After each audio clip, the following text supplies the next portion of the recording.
Somewhere underneath most decisions you make about money, there's a quieter fear running the whole time, not of any specific loss, but of what would happen to you if it all went.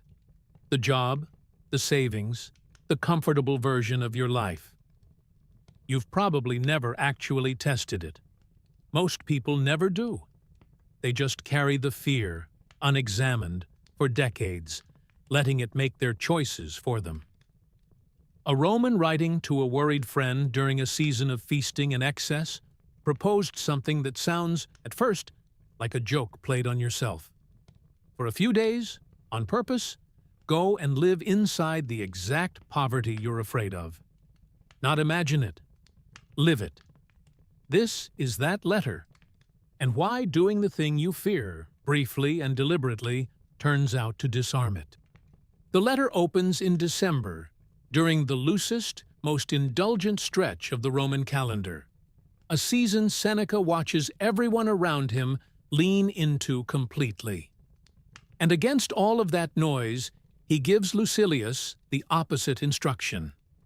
Set aside a certain number of days, during which you shall be content with the scantiest and cheapest fare, with coarse and rough dress, saying to yourself the while, "Is this the condition that I feared?" Not a metaphor, an actual practice, with actual food and actual clothes, scheduled on the calendar like an appointment. A few days a year spent inside the exact scenario that keeps people awake the other 360. This is close to a cousin of the mental rehearsal we've covered before on this channel. But notice what's different. Premeditatio malorum, imagining a loss in advance, works on the mind. This works on the body, and Seneca clearly thought that mattered. A fear you've only ever pictured stays a picture, vivid, but untested, free to expand in the dark. A fear you've actually lived inside for 3 days, eating the coarse bread, wearing the rough cloth, is no longer a picture. It's data. You cannot out-imagine a fear the way you can outlive one. And Seneca is careful to say, this isn't only his own school's austerity talking. Even Epicurus, the teacher of pleasure, used to observe stated intervals, during which he satisfied his hunger in niggardly fashion. He wished to see whether he thereby fell short of full and complete happiness, and, if so, by what amount he fell short, and whether this amount was worth purchasing at the price of great effort. Notice who he's citing. The philosopher most associated with comfort and pleasure, running the identical experiment.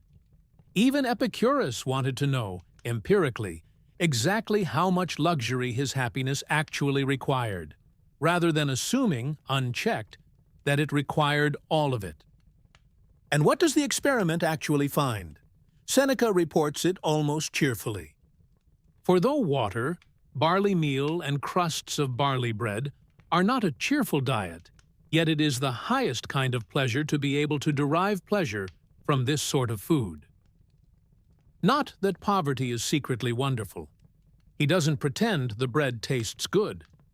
The discovery is narrower and more useful than that a person can still find something like contentment inside conditions they'd assumed were unbearable. Once you've actually stood in the room you were afraid of and found you could still breathe in it, the room stops running your decisions from a distance.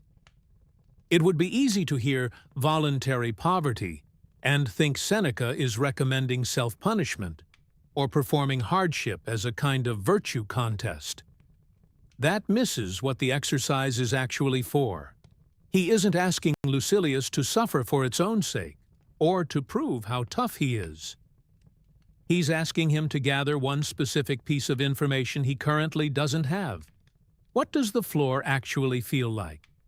Most fear of loss is fear of an unmeasured floor. The mind assumes it's bottomless because it's never been tested. The practice isn't punishment, it's reconnaissance. And this is why Seneca calls it something closer to combat preparation than self-denial. Therefore, what a noble soul must one have to descend of one's own free will to a diet which even those who have been sentenced to death have not to fear. This is indeed forestalling the spear thrusts of fortune.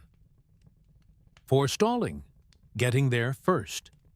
Fortune, in Seneca's world, throws its worst blows without warning. The one defense available in advance is to have already stood, briefly and on your own terms, in the place those blows are aimed at. A spear aimed at ground you've already walked across barefoot lands with a lot less force. So here is a version of the practice sized for an actual week, not a Roman winter. Pick one comfort you'd currently call essential: the good coffee, the subscription, the convenient version of a daily choice. For 3 days, deliberately do without it, and notice, honestly, what actually happens. Not what you predicted would happen, what actually happens. Most people find the floor is higher than the fear told them it was. The discomfort is real, but survivable, and oddly quick to become ordinary. That's the whole result. Not suffering as a virtue. A number finally attached to a fear that used to have none. The good coffee will still be there tomorrow. Most of what you're afraid of losing probably will be too, for a long while yet. But the fear itself is different once you've stood, even briefly, in the room it kept warning you about, and found you could still function inside it. Seneca wasn't asking Lucilius to want less. He was asking him to know, firsthand, exactly how little he could survive on, so that fortune, whenever it finally swings, finds the ground already walked, the spear already forestalled. I'm glad you sat with this one. If it was worth your quiet, stay a while. There is one idea here every day.